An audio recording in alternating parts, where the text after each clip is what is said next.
พี่น้องเห็นบ่โอ้ยพี่น้องเอ้ยมันถ่ายคลิปมือนี่มันค่ะมันค่ะพี่น้อง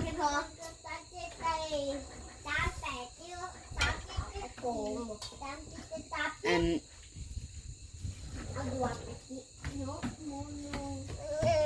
ลูกสาวจะยังกล้าว่าซื้อว่าอีเมย์ไปหาบอกคนไหนอีกก่อนแน่อีกเลยไปหาอยู่แถวมันที่ได้นะโมเดลนี่นะไปเก่ง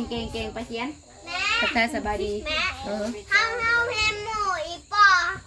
ได้มาว่าอีปอไปหาจุดดาวอีลีบ่หมูมันกลัวมันแต่งเรื่องใช่ไหมไพ่สีบอกมัน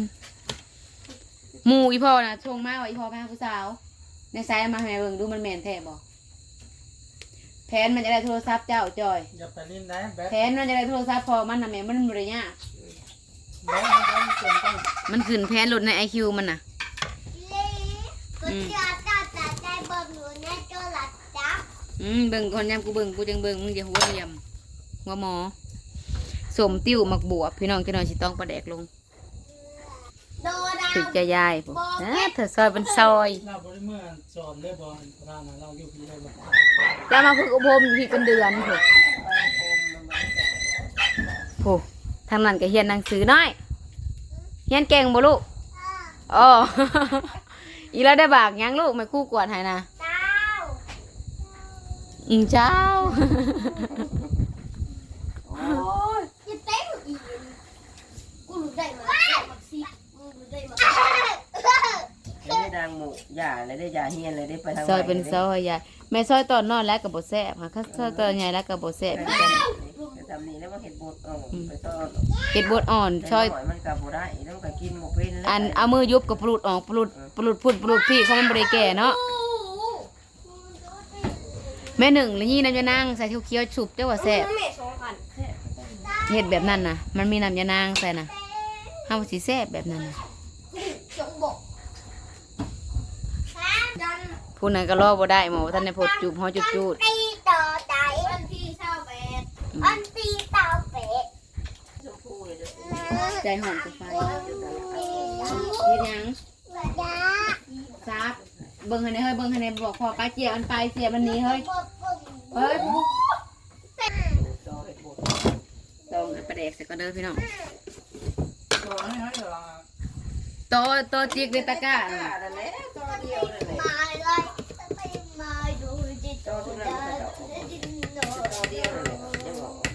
โอ้ออกกับ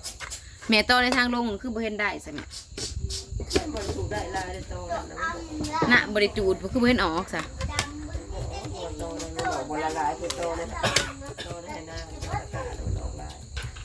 โตน่ะบนหยานะกลางอันไม่เข้มคันอย่างนะโอ้ยอันนั้นเลยเด้จูดโตหันแล้วก็ซื้อมาหายลายกว่าในโตอีกเอาสำใดลายแล้วเลยกินเสร็จมันบ่ได้กินเลยคือพยังกินหรอกอันนั้นยังว่าพอแกงคนนึงอ้าวจะได้มาก่ออันนี้ก็ได้กินกูเถื่อกันปีละ2-3เถื่อผมกินสำใดกินลายกูโตจับอีกเป็นนัวกับเบิร์ดเลย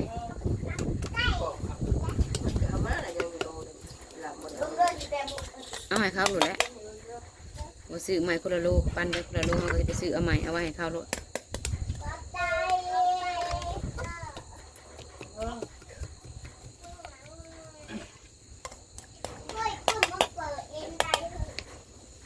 ไว้ให้เขาหลุดเขาจะไปซื้อเอาใหม่ห้ามมึงเนี่ย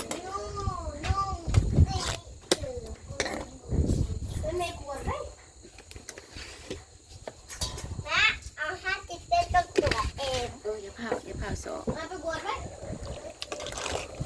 ใจห่อนกว่าไฟพี่น้องรอบนี้ใส่ข้าวเบื่อน้ำเลือดจังแซ่บกล่องขบงาม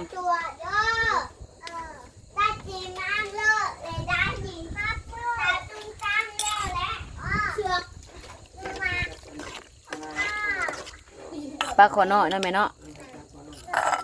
ปลาขอกั้งเนาะใส่ข้าวเบื่อลายกับพิษอีพออีกแล้วแกงหน่อไม้แล้วยังบ่มักใส่ข้าวเบื่อลายอะไรไฟนี่เนาะเป็นไรพี่น้อง กูซื้อมานะจุหัวจะจุเป็นอะไรวะพาหมอก่อนไฟอึงขนาดพี่น้อง เป็นโหลดเป็นลางเป็นอย่าง โอ้มีปลามาใส่ดิเนาะพอดีน้ำนี่นะ เมื่อว่าจะปลาตัวซื้อมาน่ะ ใส่บ่แม่บ่แซ่บเนาะท่านปลาเนี่ยแบบบ่แซ่บเริ่มฝดเลยพี่น้องเริ่มฝดเลยกินใจแห้ง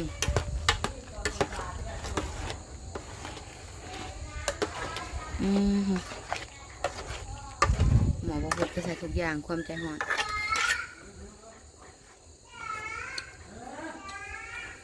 แซ่บอีหลีพี่น้อง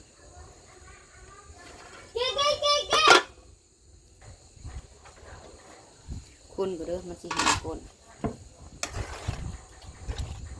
ถ้าขนาดนี้น้ำยังอยากลายเลยแม่เอ้ย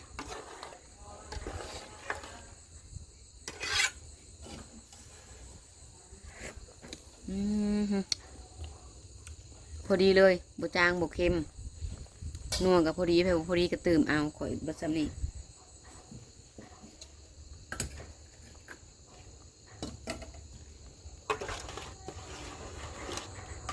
ให้มันรั่วจังหน่อยก่อนพี่น้องมาผัวกับพ่อในซุปเฮ็ดซุปก่อนใส่เลยเนาะผักอีตูนนี่ผักนางตู่ใส่เลยพี่น้องผักนางตู่กับแก ตัววางไล่ๆ บ่อนหดน้ำกับพวกมังเพชรนะมันอ่อนงาม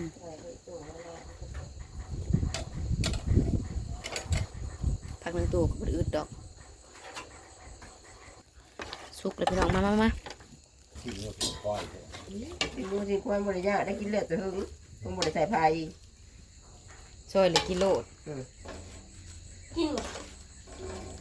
โอ้เรียกว่าจะได้รถไฟฟ้ากับอะไรเนาะ มาได้เฮ้ยมาได้อัดเขาประตูนะกะ บ่อาคนนี้กินห่วงในมันบางคนไหนพวกกินบางคนกิน ป้าตัวเฮาบริเวณอันนั้น ต้อง เลย พูด นี่ ว่าเรื่อง เลือกสวยเมื่อยเลย จากสมือ ไม่ นั้น ได้ เลย คุณ นี่ จะมาตัว มันต้องเจอทุกอย่างตาเจ็บปวดสักก่อน เกิดมาต้องเกิดก็อยู่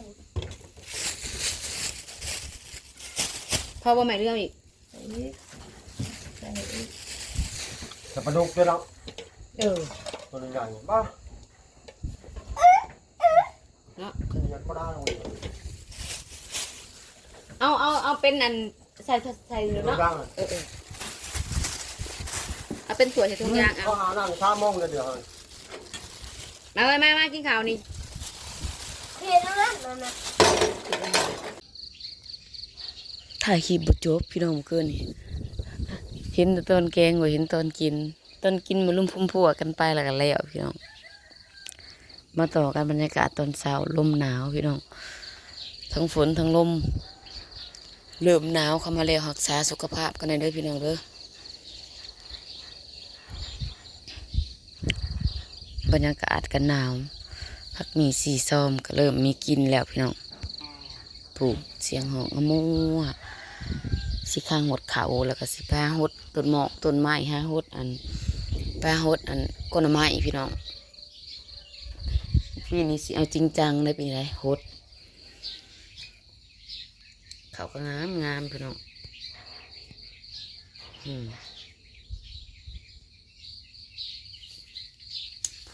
ดังภายหนึ่งเขาบรรยากาศโอ้ยหนาวพี่น้องหนาวลมแบบอันตรายเลยใส่เสื้อแขนยาวแบบตลอด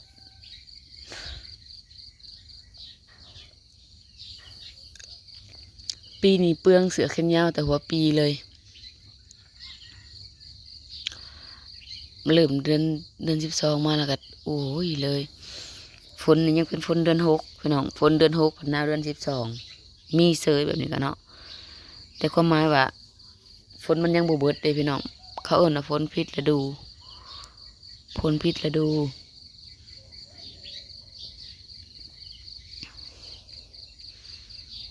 ขาจะผู้บ่แล้วเขาก็ยังมีหลายพี่น้องผู้แล้วก็หลายผู้บ่แล้วก็หลายเขานำสัมปากะผู้แล้วผู้บ่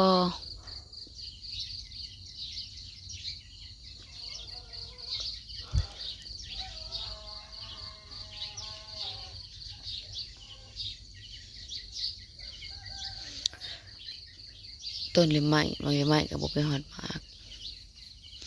อย่าลืมเด้อพี่น้องฝากเบิ่งฝากชมคลิปแต่ต้นจนจบโปรแกรมโฆษณาเพื่อเพิ่มรายได้ให้แน่พี่น้องวิธีชีวิตบ้านเฮาของเฮากันจังซี่แหละ FC เก่า FC ใหม่ผู้ได้ที่เบิ่งที่ส้มก็ขอบุญขอบคุณหลายๆพี่น้องบางคนเพิ่นก็ขาดวักขาดตอนเนาะพี่น้องบางคนเพิ่นก็ติดตามเฮาไปตลอดบางคนก็บ่ได้คอยได้เบิ่งก็บ่ติพี่น้อง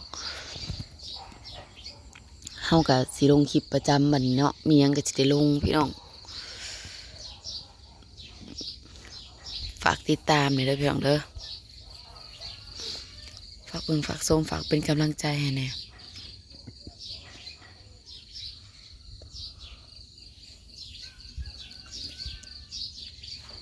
บ่ได้เฮ็ดหยังหมุนเวียนไปแต่กับโรงเรียนกับลูก